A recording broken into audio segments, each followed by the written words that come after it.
What's happening? What's happening? What's happening? Welcome to another edition of Funk from the Front Seat. Today, our very special guest is none other than the amazing Nancy Marie. She's going to be coming in. She is a playwright. She is an author. She is a songstress.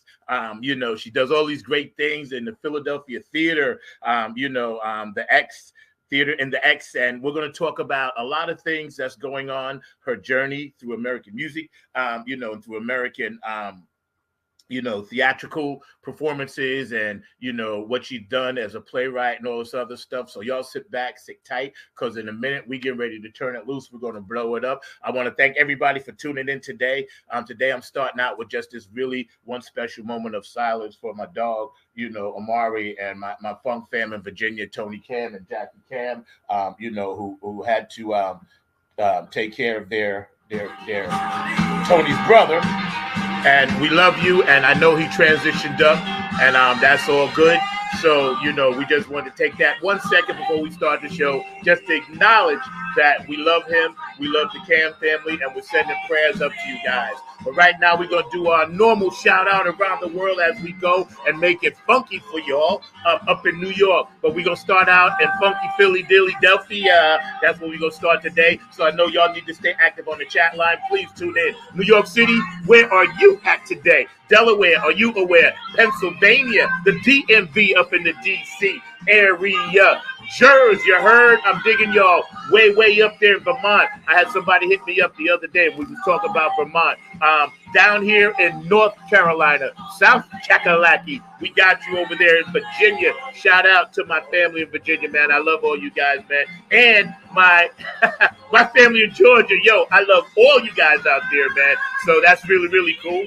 Also, New Orleans, we got you. Florida, we got you. Oklahoma, we got you. We're going to make this funky up in the MPLS, up in the 313, up in the D. We got you. Detroit, we got you in Chicago. We got you in Indiana. We got you in North and South Dakota. Somebody hit me up from there. I don't even know, but apparently they stumbled across the show. So I'm feeling it. Funk from the Front Seat, live on 9 on the Grind TV every Saturday. Shout out to my guy Kev, because I know you're working on that. What you going to do when the grid goes down, brother? Yo, check it out. California, West Coast, Las Vegas, we got you. Hawaii, Samoans doing the Humpty Hump. Tokyo, I'm Young Hasei, yo. From Harlem to Moscow, we got you, man. So check this out, right? All around the world for the funk. In Dubai, we got you. North and South Pole. I'm just trying to see how many things I can name. Egypt, we got you. All over there in China, in Japan, in Germany, Australia, we got you. What's up, mate? Down under. I got you, Elizabeth in Ireland. Thank you for playing my stuff over there. Thank you, DJ Cocolino in Italy, for pumping the nappy headphone for me. And thank you, DJ Monica in Switzerland, for pumping our stuff over there. It's all good.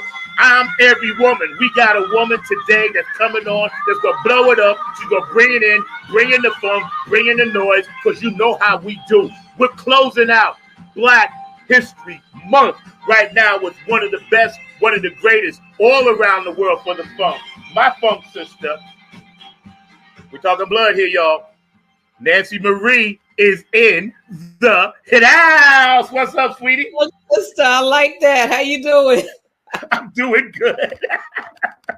I'm doing good, man. How about you? Funk sister number one, all right? You know that's a fact. You know that's a fact, man. You're looking good and everything. So first of all, as I always ask, and our show today is produced by none other than the amazing Mr. Mark Lee. So thank you, Mark, for doing everything you do. I appreciate you, bro, and all that good stuff. We couldn't do the show without you. And everybody on the chat line is going to tune in now, tune in later. It's all good because we got you, man. How's the family doing? Everybody's well. Had a little bout with Covidia Lachey back in middle of December through January. So that was a trip. But we're all good. Everybody's fine. We're thriving. Wonderful things are happening. So we're in a good space. Yeah. I know. I've been watching since the last time we spoke. You've been extremely busy, and I'm so proud to just see fam shine and blow up, man. Because when that happens, it's almost like it's happening for all of us, and you're an integral part of Black history. You know, obviously you studied USC and acting. We're going to get into all of that. I'm going to let you, you know, kick it to everybody in a second. But I just wanted to acknowledge any birthdays or any anniversaries out there.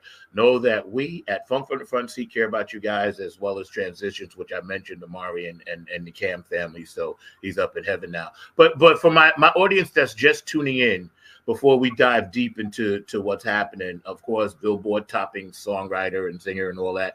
Tell my audience who may not know a little bit about you, who you are, and kind of like your thing and what you do.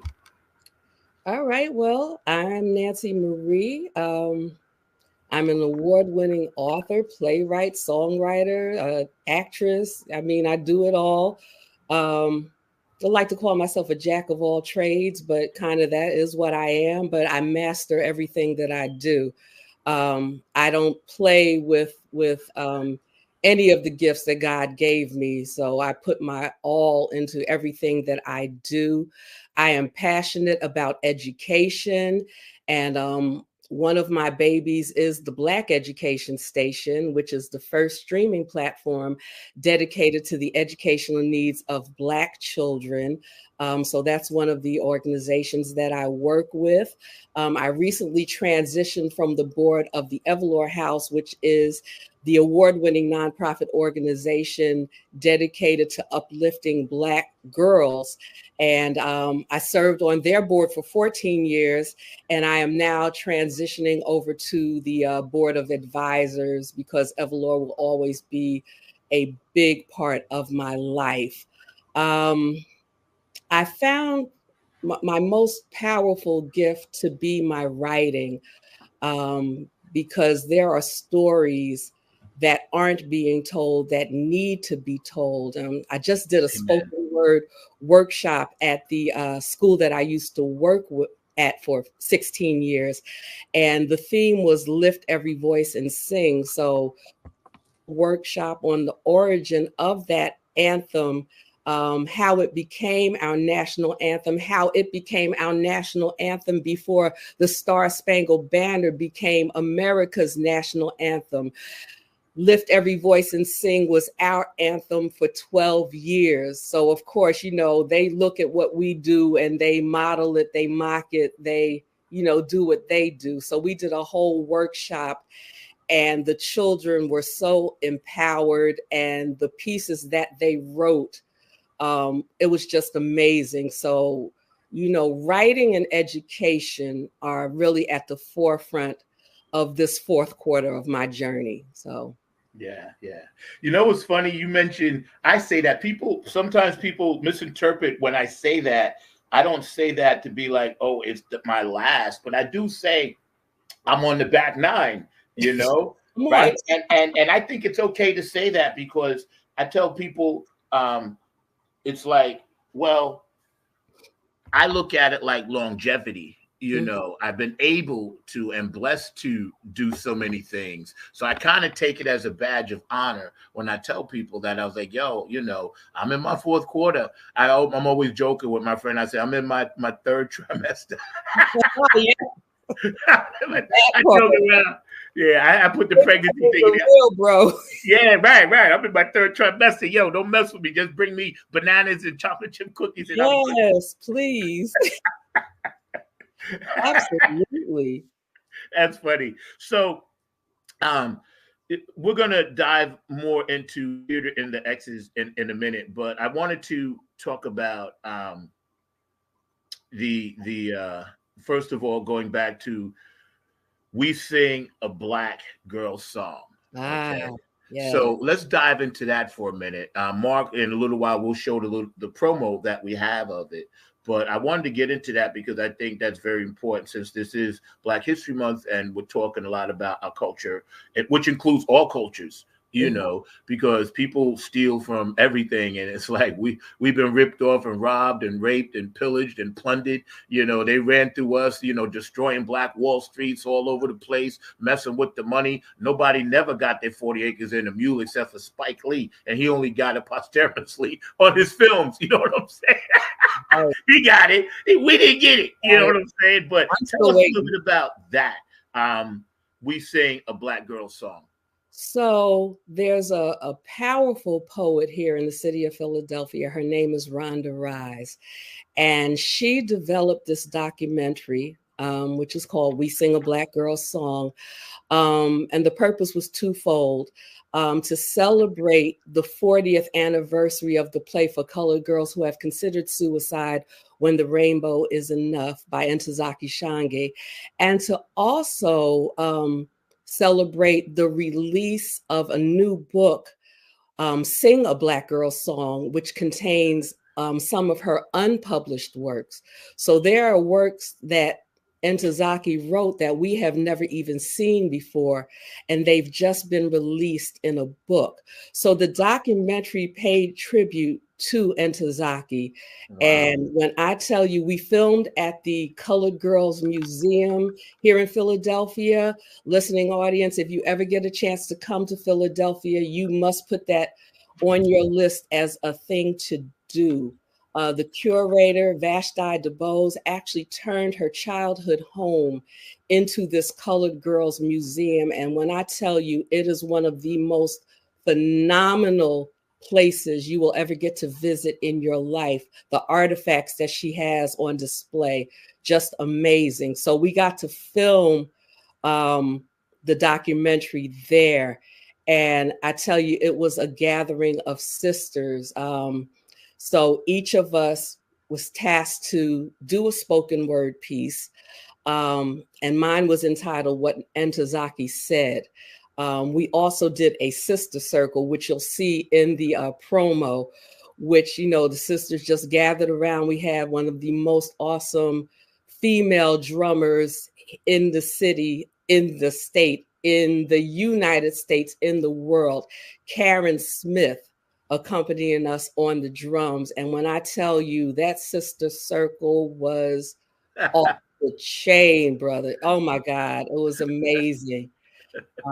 So we got to view the first cut of the documentary. And when I tell you, it literally brought tears to my eyes. And I can't wait for it to be released so that everybody can experience the messages, the power behind this documentary, We Sing a Black Girl Song. Wow. We Sing a Black Girl Song.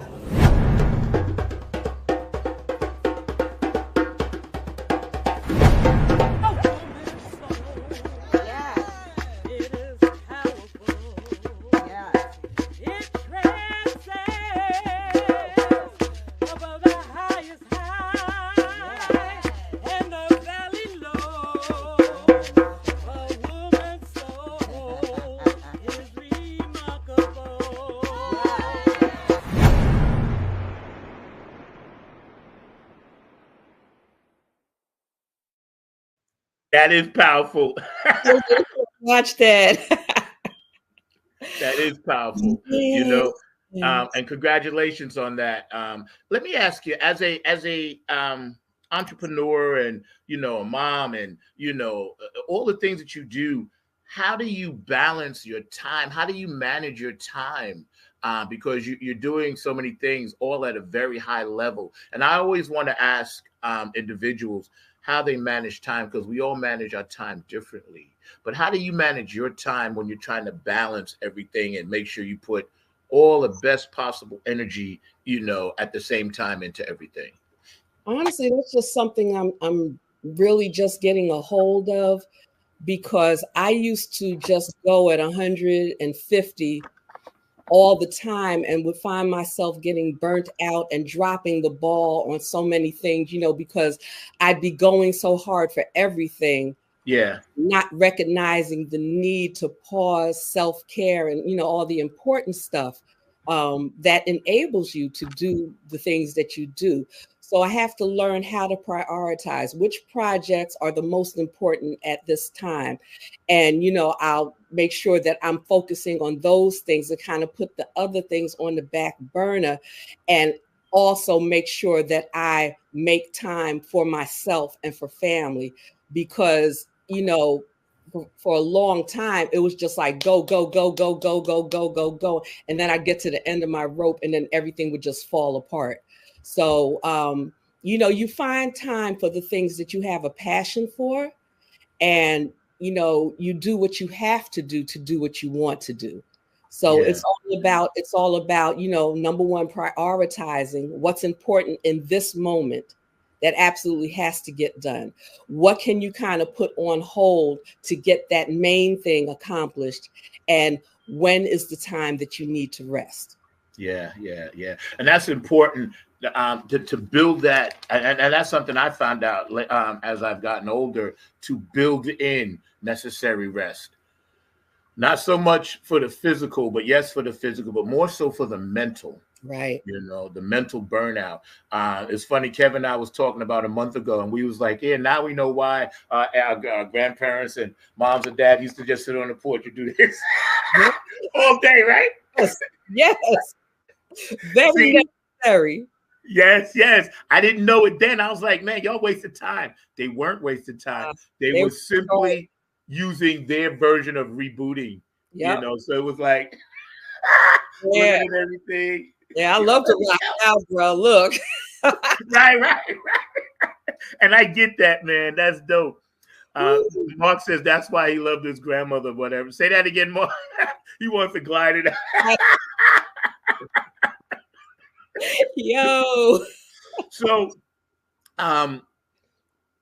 the amount of energy, and we're going to get into how people are treated in West Philly when it comes to Black artists and playwrights and things of that nature. I'm going to talk about that in a second. But I first wanted to mention, you're the author of The Bookstore.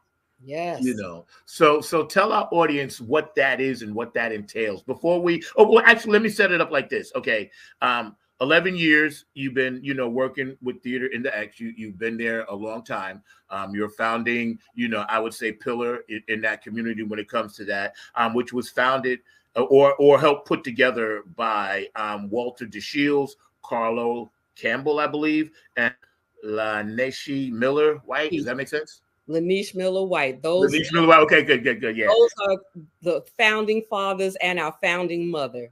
Okay, great. Yeah. They had this vision, and they put together Theater in the X to address the needs of the Black community when it comes to theater, like making theater accessible to to our community. Like a lot of these ticket prices that we tried. I mean, Broadway is ridiculous, but Philadelphia can be equally ridiculous when it comes to a ticket price, So a lot of the people in our community can't afford to take their children to the theater. So they had this vision to go to Malcolm X Park, which is in the center of West Philadelphia on 52nd and Pine Streets. And they did a production in the park free of charge. It was supposed to be a one-off, a one-time thing, but due to the success, they were like, okay, what's next? The community needs us, and they've been doing it and doing it strongly ever since, and have expanded the programming to include productions in conjunction with some of the other theater companies here in the area. Last year, they did this bomb production called Pac and Biggie Are Dead. Bro, I wish you could have seen that show. Oh my God. And the actors that they had playing Tupac and Biggie, I'm going to send you a picture. Yes. Oh my God. Number one, they were dead ringers, but they captured the essence of those two icons to the point where you were like, okay, are we like really sitting in here, really watching Tupac and Biggie? Yeah. It was just one of the most phenomenal productions. And then another production that I was actually blessed to be a part of, and I think we talked about this on another show, was the all-Black production of Shakespeare's Richard III. Yeah. And that was met with critical acclaim, won a couple of awards. Unfortunately, Queen Elizabeth, who was me, lost out to Queen Margaret, who was Haharia McGill, who is a dynamic awesome force in the Philadelphia and nationwide theater community. She's been to North Carolina a couple of times with Wow. her one-woman show, Sojourner. So Okay. you guys might be familiar with her. But Okay. yeah, I came in second place to her. She won the award for Best Supporting Performer that year. But when I tell you the work that Theater in the X is doing and the opportunities that they're presenting, right now they're doing the OG reading series, which is a series of 6 plays written by playwrights over the age of 55. So, of course, I qualified. Fourth quarter, here we go. And yeah, we're about to do our third reading. I actually read one of the plays that we just did by Richard Pierce, and that was phenomenal. Now I'll be reading in Karen Smith's production, called 57. And then I'm the last OG. My play will be read in May, on May 13th. Okay. And it'll be the second stage reading of the bookstore. Temple University did the first staged reading of the play. And that was just a phenomenal event to have Temple students reading my work. And so, like I said, May 13th, we'll be doing the staged reading of the bookstore, which is a historical fictional drama based upon Sister Una Molzak and the Liberation Bookstore in Harlem, and COINTELPRO operation that was launched by the FBI against the Black-owned bookstores across the nation. So that's the basis of the story. It's a phenomenal story. This one took me absolutely send me a friend request. I will accept you as soon as this interview is over, because I can't multitask. But Ariel, yes, please send me a friend request. Me too. Look at this. See, this is why this show is so great. Organically, we can only get away with. But real quick, keep that thought. But I wanted to ask you, what is it like when you sit back and students of a prestigious college are vibing to your manifestation of letters, words, sentences, fat paragraphs, stories as it builds? What? I got goosebumps just thinking about that. It inspires me to continue, because sometimes you get to that rut place, that it's levels. You have your peaks, you have your plateaus, and you have your valley moments. And sometimes you're on that precipice where you're about to dive into the valley, where that anxiety and that depression is, what am I doing this for? Is what I'm doing worth it? Maybe I should just sit back and rock out and not do nothing the rest of my life.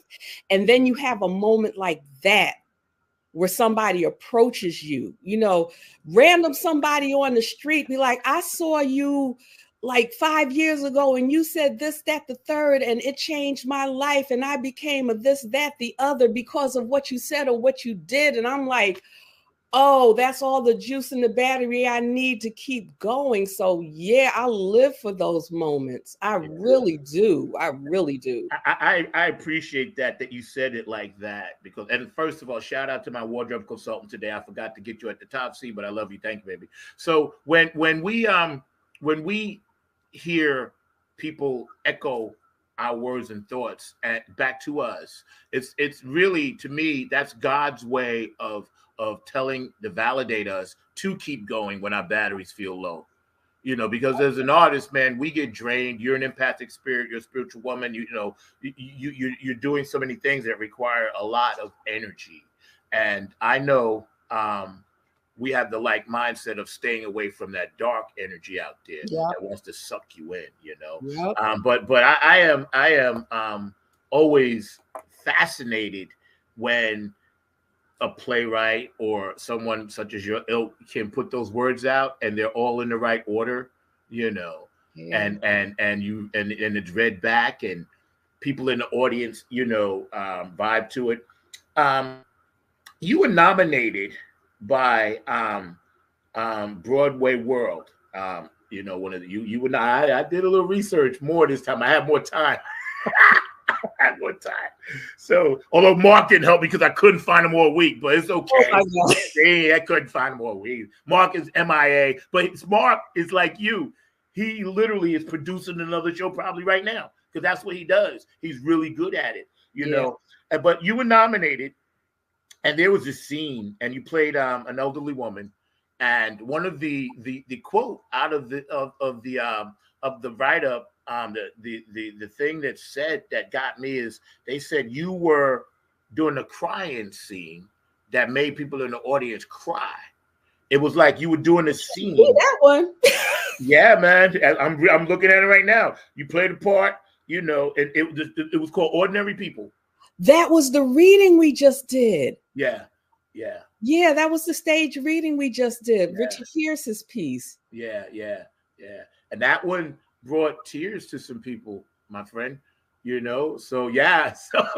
So now when you when you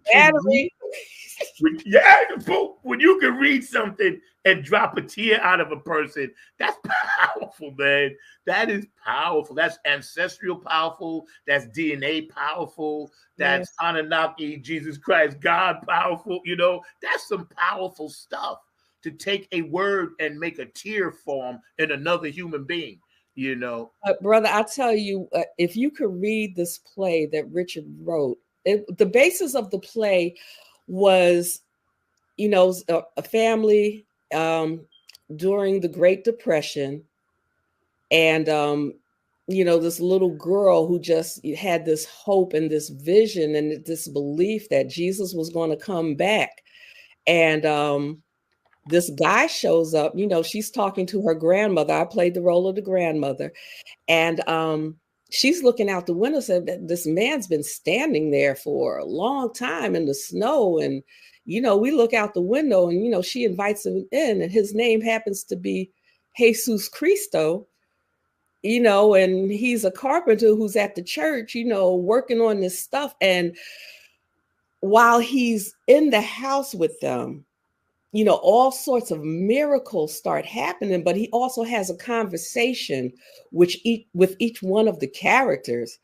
And so it wasn't the fact of him working a miracle, or more so it was him getting them to believe in themselves enough to make that miracle happen. So the storyline was just off the chain, you know, number one. So when my scene, you know, he asked me, what did I want? And I was like, you can't give me what I want, you know, bring back my dead husband. And bro, I tell you, that scene was so powerful. The way it played out, the tears were easy because it was just the writing. You know, I could connect to so much in the writing, you know, being that spiritual being that had the bad church experiences and wondering if this God thing is real at all. And then to have, you know, revelations come where it's like, you know, we say this every time we get together, you know, nobody coming to save us. We have to save ourselves. So to be able to connect to a piece like that pretty much articulates, you know, what I'm feeling about us finding God in ourselves and loving him, loving her, loving fiercely, you know, and knowing that, yeah, we have the power. Yep. That's you right. know, it's not about an outside savior. Everything that we need is in us. That's right. The kingdom of heaven lives within. And we're hanging out today with the amazing Nancy Marie, all her accolades and all the many more things that she's getting ready to do. I'm honored to have her back on the show once again. You said something that I want to touch on, that we have it. And see, the way I look at it, you know, I don't want to hear too many more excuses about Black people can't do things, Black people can't do that. That's BS. Because in my mind, what I'm seeing is you guys, and Bootsy told me this, Pepper Patty, love y'all. They tell me this all the time. And Brenda, I hope you're feeling better in Ohio. Funk is making something out of nothing. That's what funk is, making something out of nothing. And the fact that this can be done means that it can be duplicated and done. So there are no excuses about, oh, I can't do this, or I can't get that grant, or this person won't work with me, or this place closed down. You guys have proven without a doubt over a long period of time, over 10 years, that something can be made out of nothing if you apply yourself and listen to your inner spirit and trust the creator. You gotta, I don't get on my soapbox about God. I won't do that. But I can say that without that light, it's a wrap for you.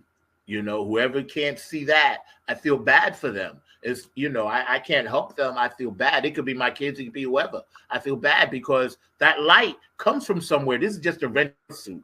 That's all it is. We're borrowing this. I don't know why I picked out this model that had like 10 flat tires, but them surgeries. So next time through, I'm picking out a better model. Right now, I think I got the Edsel. I got the Edsel, bro. Listen, the word says we have what we say. Yeah, so could it be that all this negative rhetoric that comes out of our mouths about ourselves is the reason why we stay in the positions we say, because that's what we're speaking? Yep, that's right. It's funny because, and I'm going to mention some names to you in a minute, but this is so good because we're just getting in it now. Black artists and young hip hoppers and rappers are the only culture that talks bad about our people on their records. No other culture's doing that. Only us. Now that's by design, of course, and thank you guys for all tuning in. Please know that we love you, and we'll get to your comments and all that good stuff, man. And I love the fact that, this conversation is seeking other people to join us. And we love you for that. But we're the only artists that do that. And that's not by accident. The Harlem Renaissance, Langston Hughes, James Van Der Zee, Gene Toomer, I believe, Wallace Thurman, Nessa Larson, Claude McKay, Zora Neale Hurston. When I say those names to you, what rings out to you as far as their spirit? Because we do have the capability of channeling sometimes. I know that. So when I say those names to you, my dear, what rings out? It's funny that you would say that, because even with the bookstore, there were moments where I was calling out, I was crying out. Now, I have a reputation, and Kevin can attest to this. Back in the day, when I stumbled upon my songwriting career, because what would happen is, we would be in the basement rehearsing whatever, and, we take a break. The guys might start shedding, and I would hear something, and I would just, okay, play that again. I got a song. So I got this reputation, and one of my students said, give Nancy Maria an idea. She'll have it completed in 3 to 5 business days. And I was cracking up because I love it. But that was my reputation, and it's, especially with the music, I would be completing songs in like 5 minutes. So when it got to the bookstore and I got the idea, and I'm like, oh, I'll have this finished in a week. It took me 3 years to complete that play. And I'm working on another play around the same time frame. And I'm under an NDA right now, so I can't disclose who it's about, but it's about 3 powerful people that we're all familiar with. And so saying all that to say, I would just be like calling. I was like, okay, I need y'all to speak to me. Like, what's going on? And, I would get the answer that I needed. You know what I'm saying? So for the Zora Neales, what Harlem Renaissance people, it just speaks of a time of classiness and excellence, and people who were not afraid to speak their truth, and it's just thinking about them actually causes me to well up inside, because the work that they did, the things that they wrote about, is, just amazing, just phenomenal. And, no shame to my game. I'm 62 years old, and there are works that I am just now discovering that I had no idea existed. We know about Langston Hughes. We don't know enough about Lorraine Hansberry and the things that she did, outside of, Raisin in the Sun. They did a production here in Philadelphia, Ego Po Classic Theater, which is one of another phenomenal theater company here in Philadelphia, who partnered with Theater in the X. And they did a production of Les Blancs, which was one of Lorraine Hansberry's plays that was set in South Africa during the apartheid. Man, let me tell you, we don't know the impact and the power that Lorraine Hansberry had. So it fills me with pride to know that, because my pen is one of my mightiest weapons, my voice and my pen. Yeah. I come from that lineage. Yeah. You know what I'm saying? Yeah. We may not be blood related, but we probably are. But I come from that lineage, and I've been placed in this 21st century to carry on that work. Yep, that's right. And to impart to the generation coming behind me to make sure that the work continues. Amen. Because they're doing everything they can to try to silence us. Oh, God, yeah, we're going to get into that, too, for sure. It's funny because I was reading something about metaphysics and the other day, and this lady, she was telling a story, and she came from Iraq and the Burke and the whole bit. Now she works for NASA. But she was saying in our DNA, talking about channeling things, we're actually able to do that a lot if we just put our minds to it. What I love what you said, and what I want to get a point across to any person that's watching this show, be they young or old, is that we need to continue legacies, okay? Because obviously they tore down every Black Wall Street. There were Black-owned businesses. Harlem was a place where everybody wanted to be. Yep. Everybody wanted to come there. It was an energy there. I wasn't born in those times, but my father used to tell me the stories. It was an energy there, and it was a pride there. It wasn't like separatism, but it was a pride. It was like, okay, if y'all don't want to do this for us right now and you're treating us like this, we're going to blow up our own, and blow it up even bigger and better, because the culture of what we were saying was new to America. America had only known us coming here as free people turned into slaves. So we didn't come over here as slaves. You know what I'm saying? So it's like, so when those amazing, beautiful spirits, men and women, were penning those things to paper, they were actually creating a history that they wanted us to carry on. Yeah. And I know they did, because you're here. I'm here. Kevin's here. That's very, very important. And like you said, we got to now pass that down to our younger generation and make sure they know. And this is what's weird. And you can testify to this. And Mark, I'm gonna let you get in because I know this is right up your alley. The way that a lot of young Black Americans and Asian and African and Spanish Americans get their information now is by way of Europe coming back for stuff that was started here. Somebody will get something, that's Asiatic or Japanese or whatever, and they'd be like, oh, we got that there. But no, that came from here. So how did it get there and skip over a generation of people here? That's by design. It is by design. It's all by design. It's all by design. One of the points I made in the workshop, with the whole thing, about us developing the Negro national anthem. And then 12 years later, here they come with the Star Spangled Banner as America KKK's national anthem, if you will. You know what I'm saying? Yeah. It's, and I had to stress to the children, I said, you are the innovators.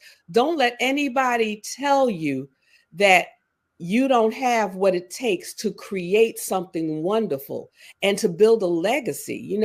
Everything that's being instilled in children right now is so anti-legacy. You know, Oh that God, yes. finances, you know, they're not taught financial literacy. They're not taught, you know, things that would really help them set themselves up and establish themselves. They're basically, I mean, like, and we talked about this before, Prussian education system was designed to create slaves. So that's the education system that we adopted as our education system. So it's not about teaching entrepreneurship, teaching financial literacy, teaching them ways to be able to create generational wealth. Yeah.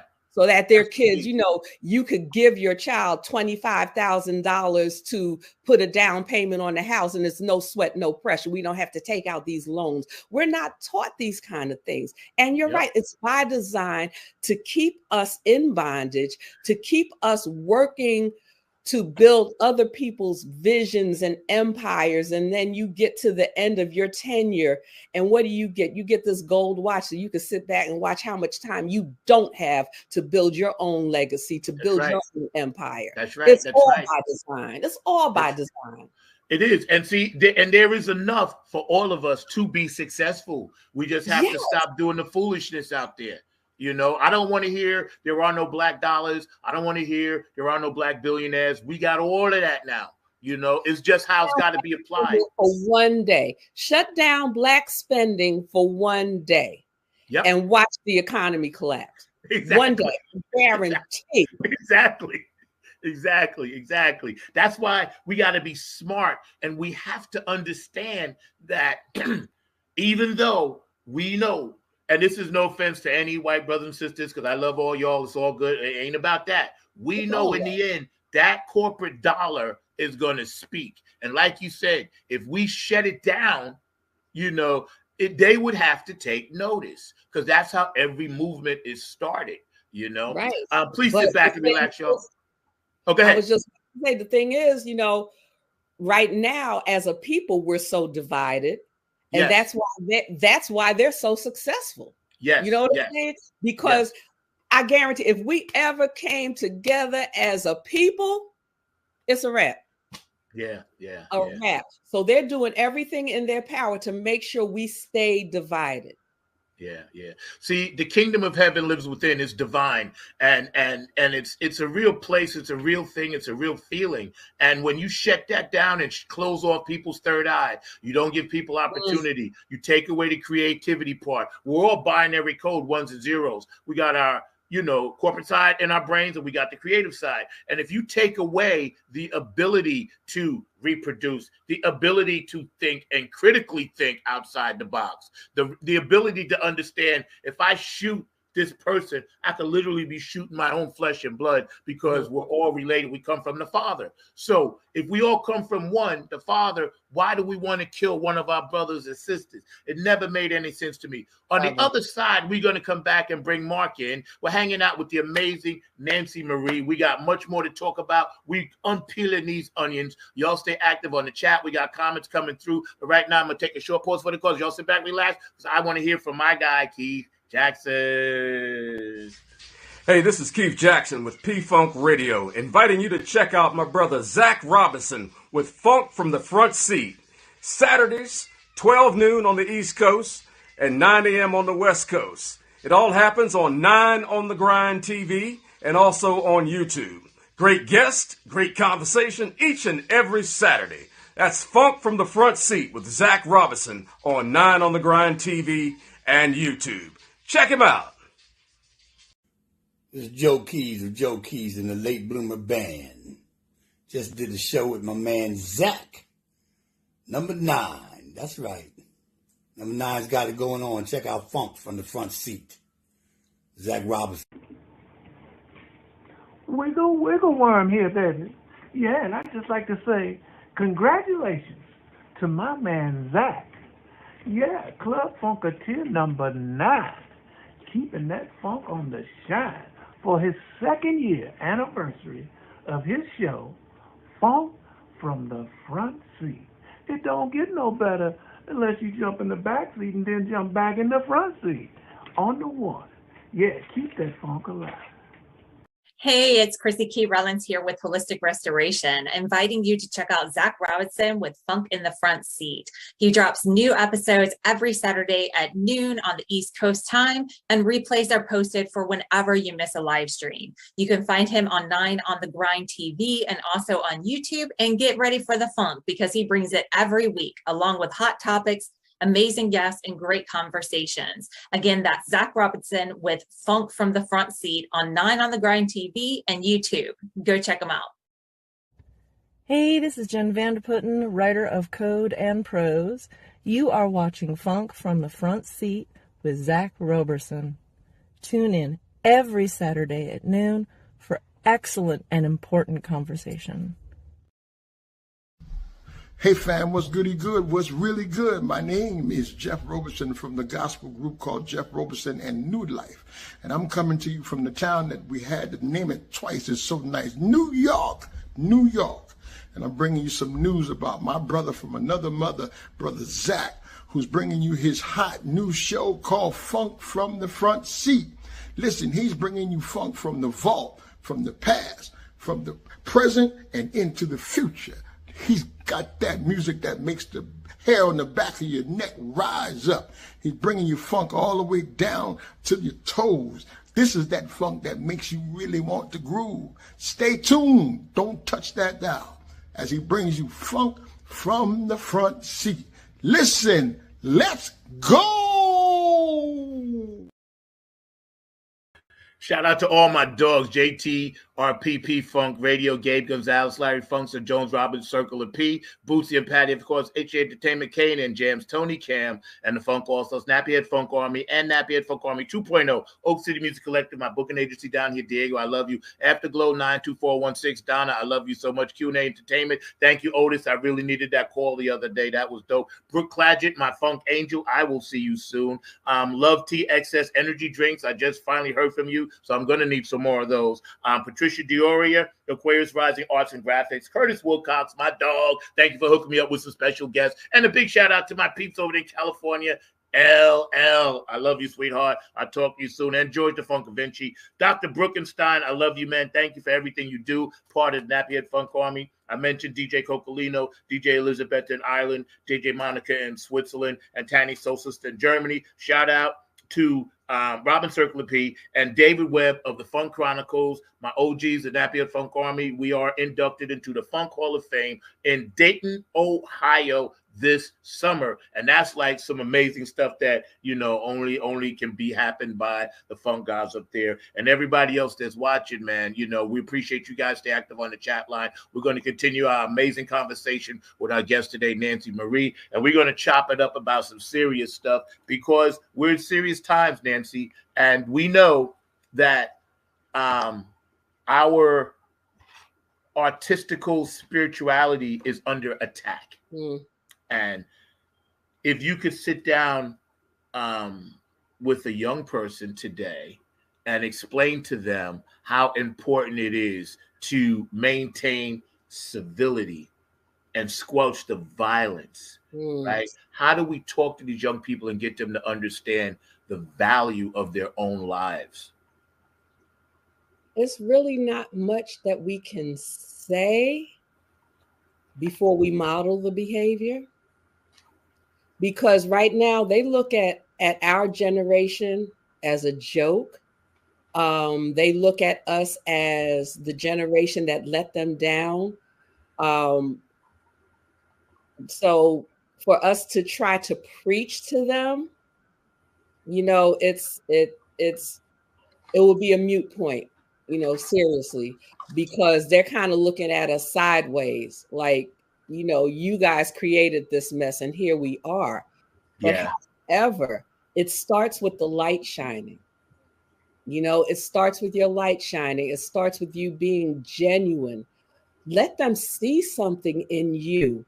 When they see something in you, then they'll I'm going to give you a perfect example.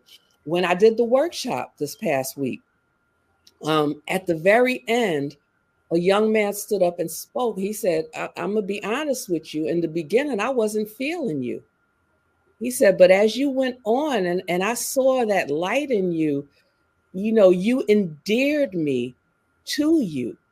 And I am grateful to have been in your presence. And I'm serious about this writing thing now. I want to do this. So, I mean, it's the same thing. Let them see that thing in you. Let them know that, there is a better way. But again, we have to model it first. Yeah. We have to make it look desirable. Yeah. So we can't just come at them, y'all need to get your own together. They'll look at you sideways like, what did you do to get this together? So it starts from within. It starts from that light just radiating and drawing them. Yeah. Jesus, Jesus would walk the street. He was like, you come here, you better get your act together. Right? He'd walk the streets and people were drawn to him. You know what I'm saying? Because there was something in him. Yeah. That they want, and it's like that same thing is in us. Yeah. Right? Yeah. But they need to see it coming out of us, and then we could let them know, you know what, baby, the same thing that I have in me, you got it in you. You just have to make the decision. Yeah. Yes. You have to make a different decision. It comes down to a lot of times these choices that we have now in front of us, and when I look back at things that happened in my life and the choices I made, both good and bad, it made me the person I am today. But the choices necessarily in the past don't make me today, because I'm a different person with different data. Comes a different mindset, different points of view. I wanted to ask you again, and we're going to bring Mark. You want to jump in, Mark? Because I want to get back into the 1968 FBI War on Black-owned bookstores. I think that's very, very important for people to understand. This was a real thing. You may read about it now, but it affected millions and millions of people. So I wanted to ask you, Nancy, Harlem and Moscow, Red Flags from the Griot Black Podcast. That's something that's really, really special. But why did it have to happen with Russia, do you think? What was that significance? So what was happening was, at this point in time in the Harlem Renaissance, the USSR, which was, the new Soviet Union, had only been in existence for about, I think, 10 years maybe. And then for those of us who don't know, and I have to keep looking because I always forget, it's the Union of Soviet Socialist Republics, all right? That's what the USSR stands for. So, of course, a socialistic society is supposed to be different from the democracy that we live under. So when they got the invite, these Black Harlem Renaissance people, Langston Hughes and Dorothy West, and the people who went over to Moscow to shoot this film, they had high expectations. They thought that they weren't going to experience the racism that they were experiencing in the United States. They thought that it would be different. And when they got over there, it was, the rose-colored glasses was still on. So the first couple of days were beautiful. And then all of a sudden, like the sledgehammer fell, and the script had so many racist elements. They wanted the women to be dancing like jigaboos, if you will. And Langston Hughes was like, no, we're not going with this storyline.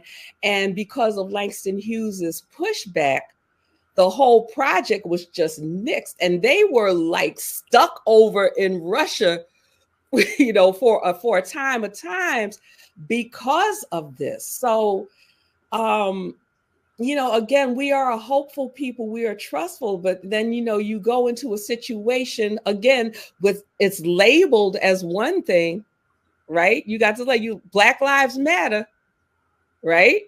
Everybody's wearing the t-shirt and the hat, the Black Lives Matter. But then when you get up underneath that movement, you find out that the lives don't really matter, or they only matter for a certain thing.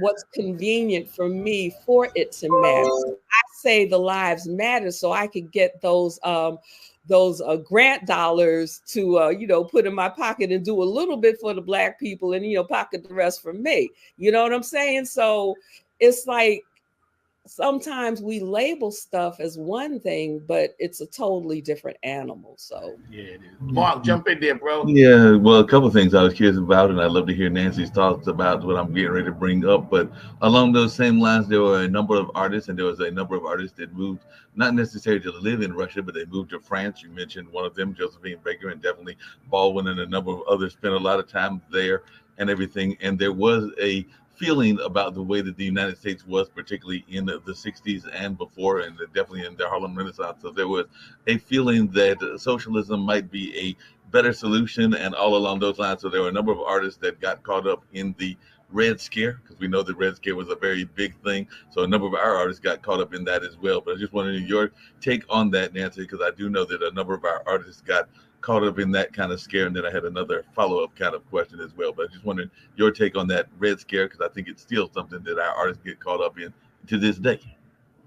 So you're referring to how many of our artists got blacklisted because they decided to align themselves with the socialist movement. I mean, and that even it's still happening, and the play that I'm currently working on, that I'm under an NDA about, there's an element of that. One of the protagonists of that play actually experienced that because they decided to align themselves with the Communist Party. Mm-hmm. So yeah, it's all, everything boils down to control. Mm-hmm. They have to keep us in cages, if you will. They have to be able to monitor our every move.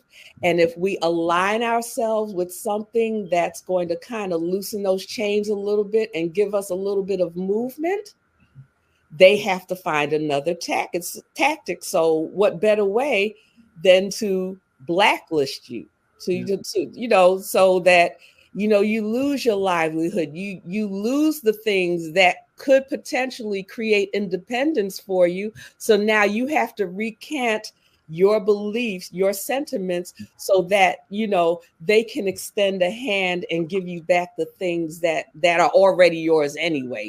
Give you back your freedom, quote unquote, whatever. So yeah, it's all it's all a part of the machine. It's all.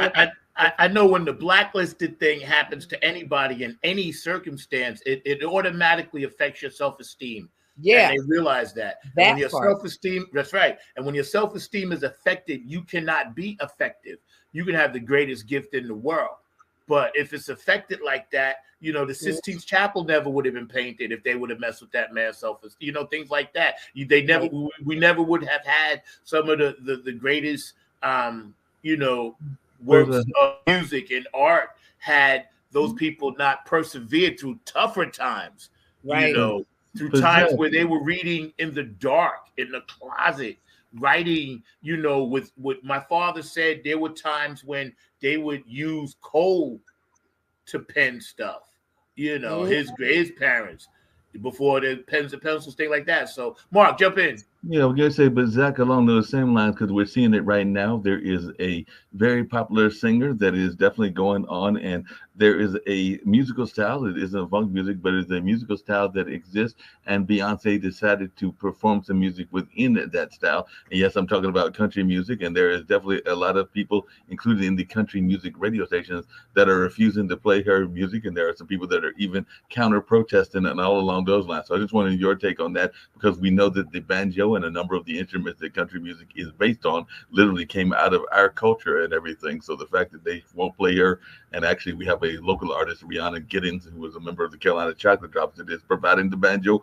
on that particular one of those songs. I think it's Texas Hold'em is the one that she's on and everything. But I just wanted your take on how they oftentimes reclaim the music. I mean, there are quite a few instruments. If y'all heard in the background, I've got the Durham Symphony practicing. They're actually walking out the door now, and I know that some of those symphony instruments were also from the African-American community as well. But I was just wondering your take on how we don't acknowledge that part of what's going on as well.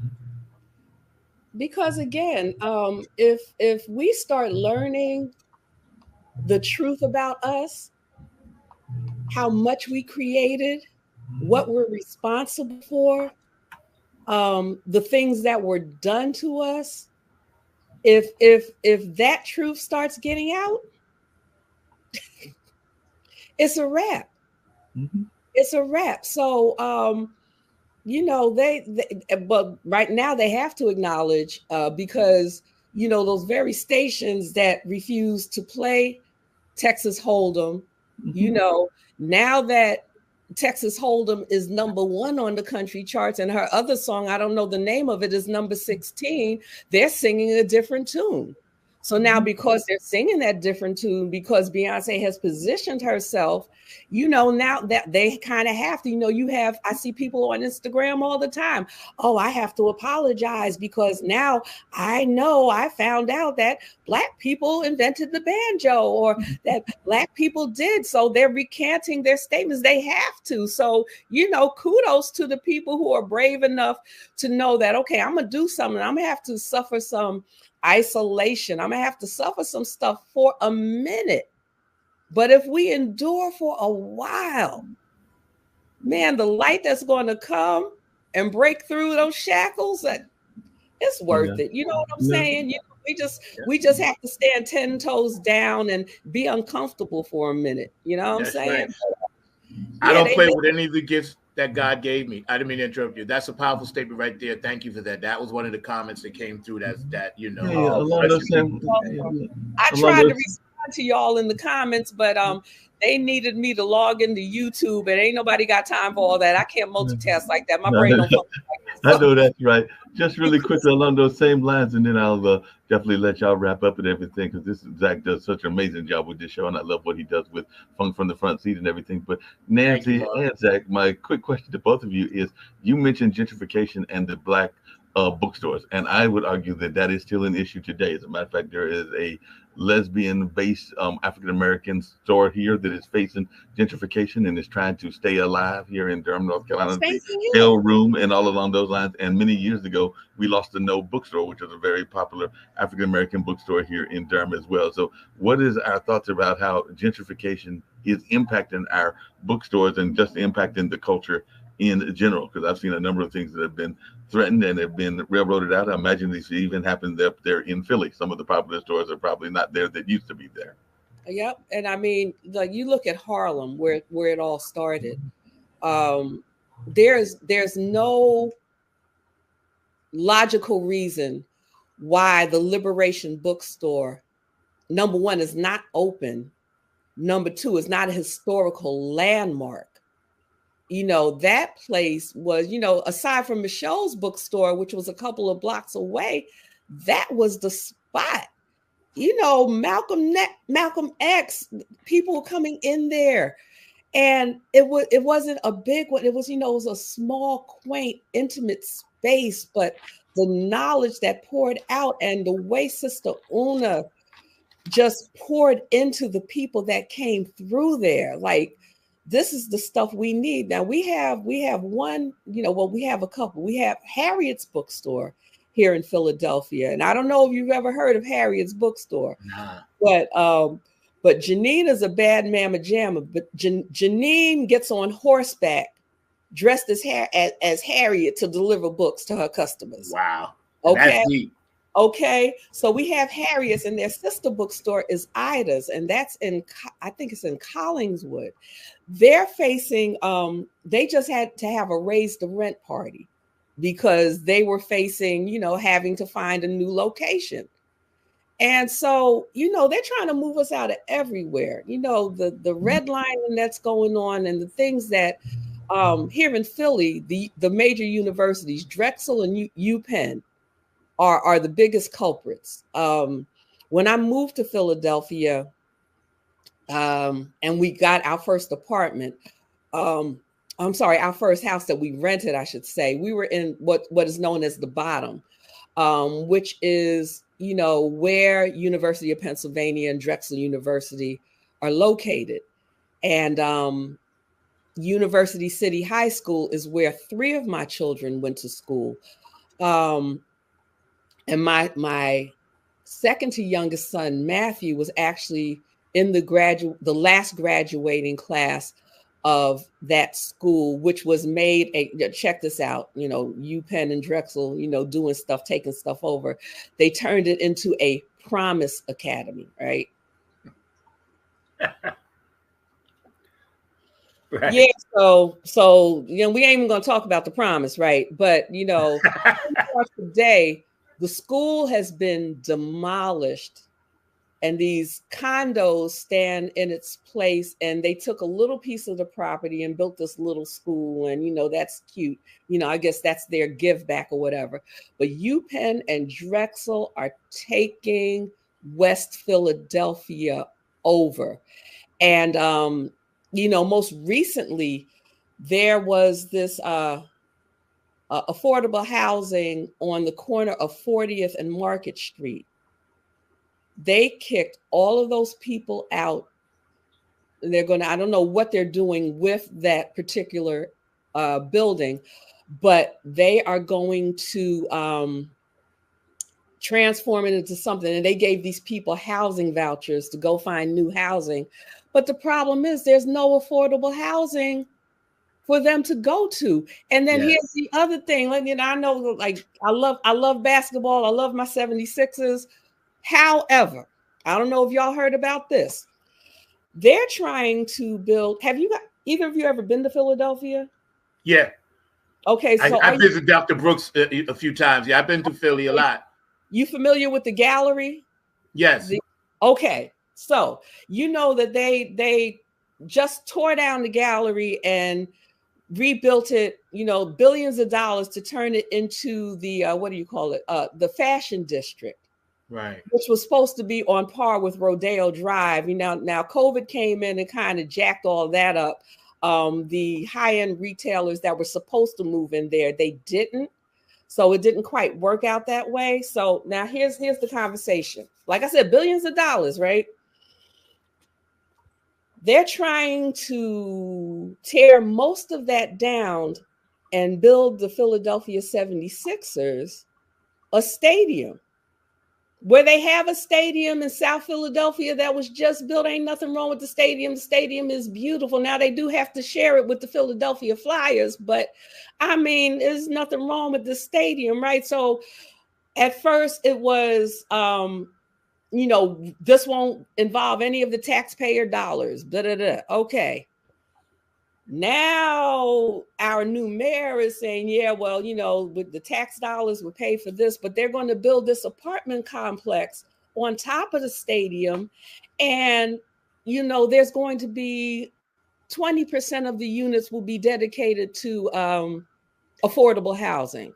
Y'all are full. I'm sorry, I'm not going to cuss on the air, but that's some beat. It is totally. Yes, totally changing the landscape of Philadelphia, driving the mom and pop businesses out of existence. I go back to my old neighborhood and I'm like, what is this? There's nothing there that I can even relate to or hold on to. Yeah. So it's a bunch of bull crap. But you know what? We're going to get tired eventually.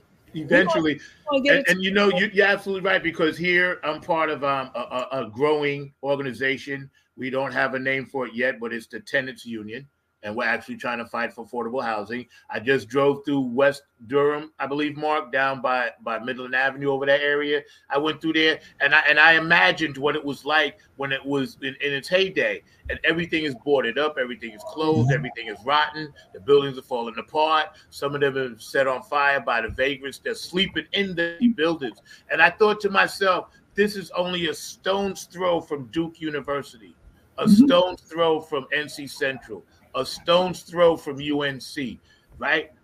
On one hand, one of the most prestigious teaching hospitals and universities, Duke. And on the other hand, you got this area where there is no love being shown to it and no politicians even care about it. Yep. And it's been gentrified. It's been yuppified. If you notice now, everything they build, they're building those yuppified stores like Chipotle in the communities now with the apartment complexes on top. So you got your doctor, you got your dentist, you may have like an AutoZone, you may have these things set in place. It's almost like they're building these tiny little kingdoms like Games of Thrones, and the rest of us are going to be running around like those people in the ice. You know what I mean? I don't get it, man. And see, like you said, Nancy, we're tired already. I'm surprised it hasn't exploded yet. Mm-hmm. You know what I mean?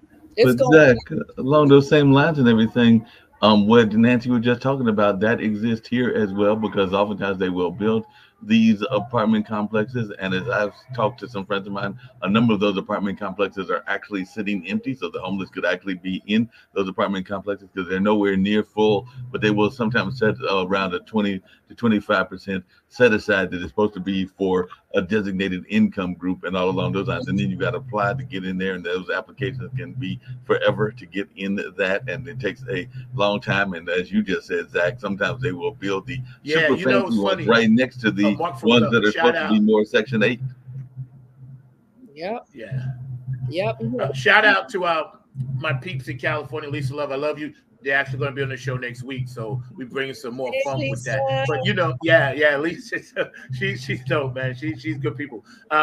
When we look at how we need to maintain our mother wit, and not blow over so we lose track of the ultimate goal. I think as gatekeepers, which we all are on this panel, we need to not that we need, but we're actually doing it, but we have to continue the fight. And I'm just asking everybody out there, if you know anybody wherever you are, it doesn't matter, that you could reach out and help and send some love and positivity to, please do that. Do it every day, because that's what is needed in this world and in this country as spirits of light. That's what we all do. We're hanging out today. It was amazing. Nancy Marie, we were honored to have, you spend some time with us and continue all of these works and all of these journeys that you're doing. You my funk sister, so you know how it go. Me, you a Kev, you know how that go. Yes. So I'm gonna give you the full screen and let you just kind of take us home with that. Mark, you have any last words first? No, just that I was enjoying the conversation. Nancy is always doing powerful things, and I know that her and Kevin are always doing some amazing things in the cultural world and all along those lines. So definitely have a great deal of respect for those two individuals. So Nancy, I've definitely got some great respect for you, and we'll have to find a way to get you to get your films and some of the other things here into Hayti and some of the other places that I'm involved with, as we were talking about before the show and all along those lines. So we definitely have to make that happen for. So I need y'all's prayers on this. I need y'all's prayers on this, because I submitted the bookstore to the North Carolina Black Repertory Company Sylvia Sprinkley Hamlin Rolling World Premiere Award. So I should know something. I might be coming your way with the bookstore. So, kind of keep your fingers crossed for me. We'll keep our fingers crossed. And we know that Sylvia, along with her late husband, Larry Leon Hamlin, were the founders of the definitely National Black Theater Festival, which I have gone to on a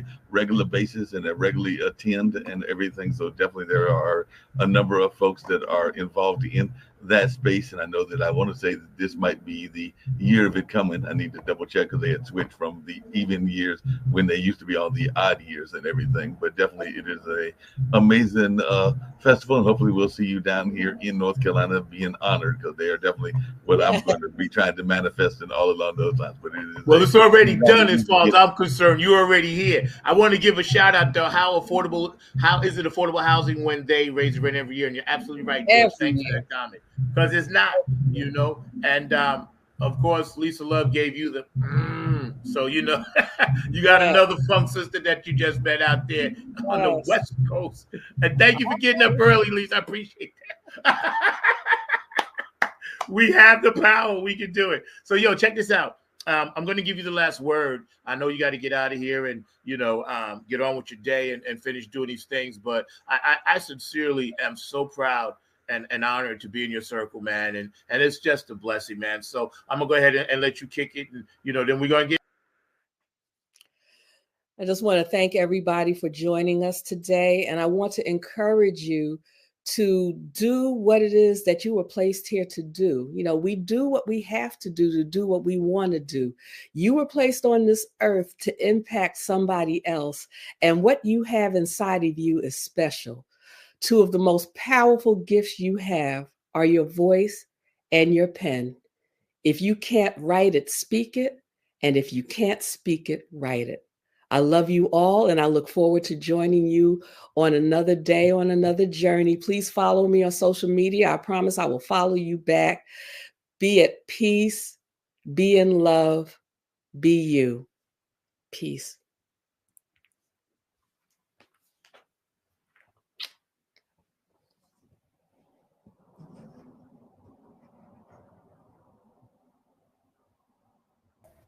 You were on mute, Zach.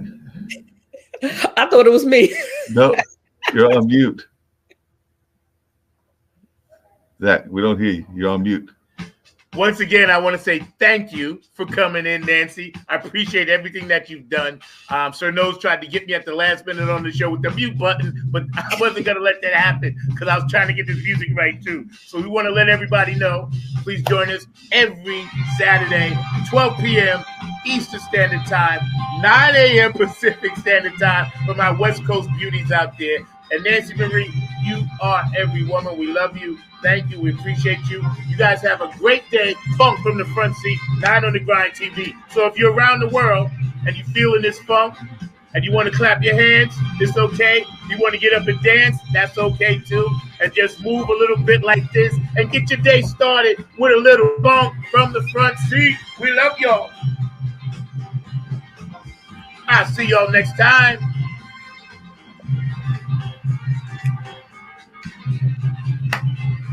New York City, Philly, you in the house. Cali, I know y'all out there in the West Coast, Las Vegas, Nevada. I know you in the house. Alaska, hit me up. I only got one hit from y'all last time. I need that. Colombia, my Puerto Ricans, where y'all at? Down in Puerto Rico. My people from Haiti. My people from Jamaica. I met somebody from Belize the other day. Ukraine, Russia. We know y'all are at odds. All my brothers and sisters in the Middle East. We got to figure out this war thing. We ain't got no business over there. We need to let y'all figure that out, all right? Germany, thank you so much, Tanny Soul Sister, for always playing my spiritual funk. I love you. Hit me up sometime so I can get you on the show. Remember, peace, love, and harmony. That's the only way we're going to make it. It's all about that love thing, yo. And big shout out to my girl, Mian Bryant, up there in Detroit. I know you rocking it. I watch your videos every day. Shout out to C, my wardrobe consultant. Thank you, sweetheart. I love you for that. And George the Funk Da Vinci, you are the man. Flag on the funk. All around the world for the funk. I'll see y'all next time. Y'all take care. Peace.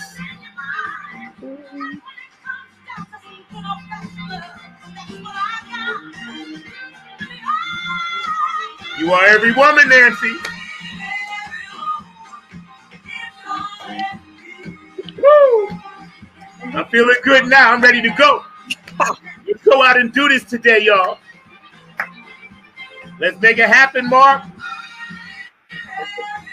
Good production today, Mark. You get lunch on me, bro. I drop it off for you.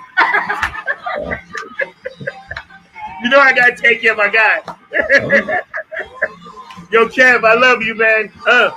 We got something coming. Yo, Nancy, I don't know if you heard, but I sent them. We got something coming. What you gonna do when the grid goes down? You know? All right. And congratulations on the induction. That is freaking awesome. Yeah. It's a beautiful thing. It's a blessing. You know, we wrote Fly on the Wall in 1998, 99, and to be a fly on the wall in the Hall of Funk and have that come true like that, yo, is better than the Hall of Fame to me. Yes. So, it's just it's great. And I can't wait to get up there and, you know, do that whole thing. And, you know, and Alpha Omega, thank you for the shout out. Lisa Love, George the Funk Da Vinci, you know, staying active on the chat line. Thank you guys so much. I know Dr. Brooks is probably listening. Kevin, thank you. Of course, you know, who else is on the chat line today? Oh, let me check it out. Oh, okay. Alpha Omega, right? A-N-A-H. Is that pronounced right? You think that's right? Yeah. Okay. Well, thank you anyway. I appreciate that. We really do. And LL, we love you for that. That's dope too. So y'all can go back and watch this show today at 6 o'clock. and then again at 12 o'clock, right, Mark? Yep. And Ace Stringer also gave you a shout out as well.